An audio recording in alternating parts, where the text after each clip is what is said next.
नमस्कार, स्वागत है study with Ravi YouTube channel में। आज देखते हैं महत्वपूर्ण हिंदी साहित्य के प्रश्न। ये प्रश्न TGT, PGT, LT grade, DSSB, Bihar TGT, Jharkhand TGT सभी परीक्षाओं के लिए महत्वपूर्ण होंगे।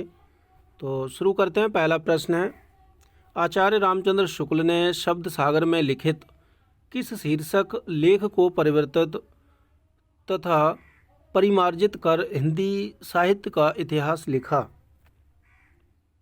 हिंदी साहित्य की भूमिका, हिंदी साहित्य का इतिहास, हिंदी साहित्य का विवेचन या फिर हिंदी साहित्य का विकास?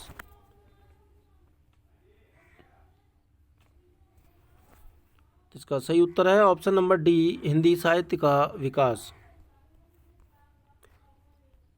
प्रश्न नंबर 2, निम्नलिखित कृतियों में से कौन उपेंद्र नाथ अश्क द्वारा रचित नहीं है? तो इनमें से बताना है, इनमें से उपेंद्र नाथ अश्क द्वारा रचित नहीं है। तो शतरंज के मोहरे option number A is right answer. ये उपेंद्र नाथ अश्क द्वारा रचित नहीं है। प्रश्न नंबर 3, हिंदी में स्त्री विमर्श की अवधारणा को चर्चा में लाने का श्रेय किस कथाकार को दिया जाता है? कमलेश्वर को, भीष्म साहनी को, राजेंद्र यादव को या काशीनाथ सिंह को? तो हिंदी में स्त्री विमर्श की अवधारणा को चर्चा में लाने का श्रेय दिया जाता है option number C, Rajendra Yadav को।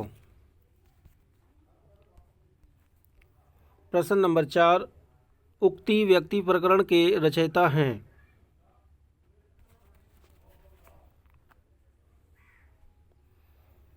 तो उक्ति व्यक्ति प्रकरण के रचयिता हैं option number A, Damodar Sharma. प्रश्न नंबर 5, हिंदी साहित्य के इतिहास लेखन में काल विभाजन और नामकरण का प्रथम प्रयास करने वाले हैं? ग्रियर्सन, रामचंद्र शुक्ल, हजारी प्रसाद द्विवेदी या फिर डॉक्टर गणपत चंद्र गुप्त? तो हिंदी साहित्य के इतिहास में लेखन, काल विभाजन और नामकरण का प्रथम प्रयास किया option number A, George Grierson द्वारा। प्रश्न नंबर 6, हिंदी नवरत्न का रचना काल है?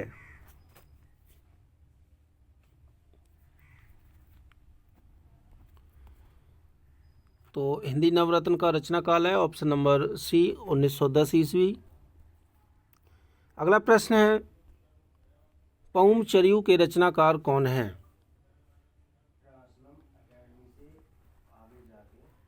तो इसका सही उत्तर है, पउम चरियू के रचनाकार हैं ऑप्शन नंबर सी, स्वयंभू। प्रश्न नंबर अगला है कि हिंदी में प्रचलित बारहमासा का सबसे पहले किस कृति में मिलता है? नेमी चरियू में, नेमिनाथ चौपई में या फिर पउम चरियू में या संदेश रासक में? तो हिंदी में प्रचलित बारहमासा का सबसे पहले जो मिलता है वो है ऑप्शन नंबर डी, संदेश रासक में। यह अब्दुल रहमान की रचना है।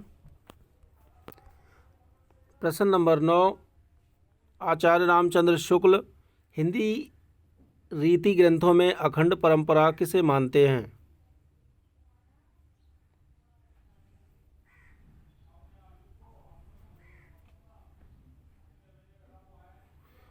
तो इसका सही उत्तर है option number B, Chintamani Tripathi को।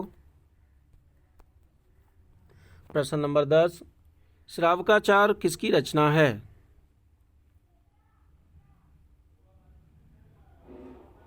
तो इसका सही उत्तर है Devsen, option number A is right answer. प्रश्न नंबर 11, काशी नागरी प्रचारणी की स्थापना किस वर्ष हुई थी?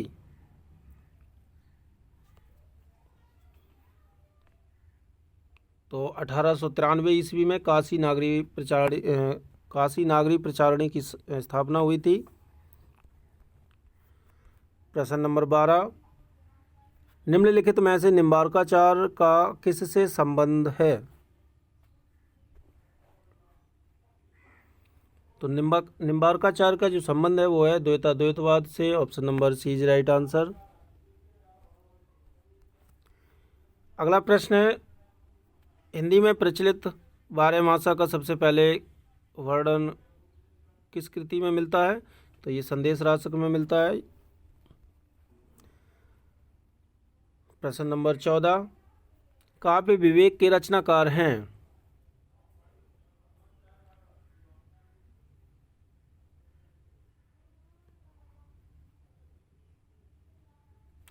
इसका सही उत्तर है ऑप्शन नंबर सी चिंतामणि।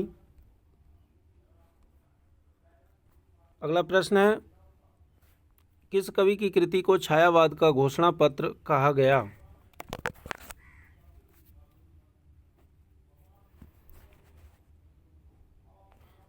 तो छायावाद का घोषणा पत्र पल्लव को कहा गया है और ये रचना है सुमित्रा नंदन पंत की।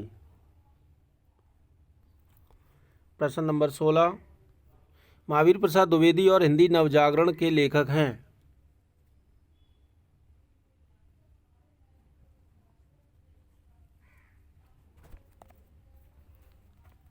तो हिंदी नवजागरण के लेखक हैं option number D Ramvilas Sharma. अगला प्रश्न है, नवगीत दशक के संपादक हैं?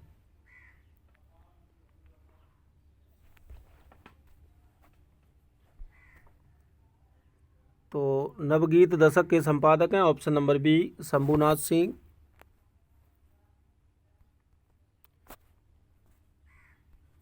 अगला प्रश्न है, सैरंध्री के रचनाकार कौन हैं?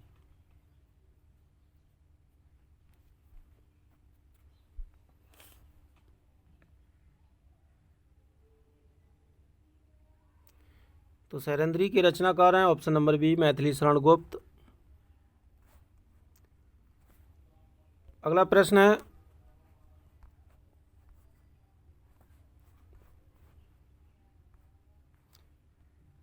निम्नलिखित कवियों में से भारतेंदु योगीन कवि कौन हैं?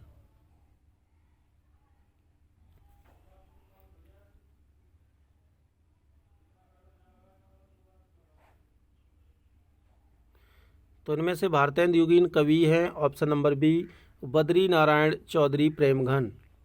तो ये थे महत्वपूर्ण प्रश्न अच्छे लगे तो प्लीज़ वीडियो को लाइक करें, शेयर करें और चैनल को सब्सक्राइब जरूर करें। Thank you.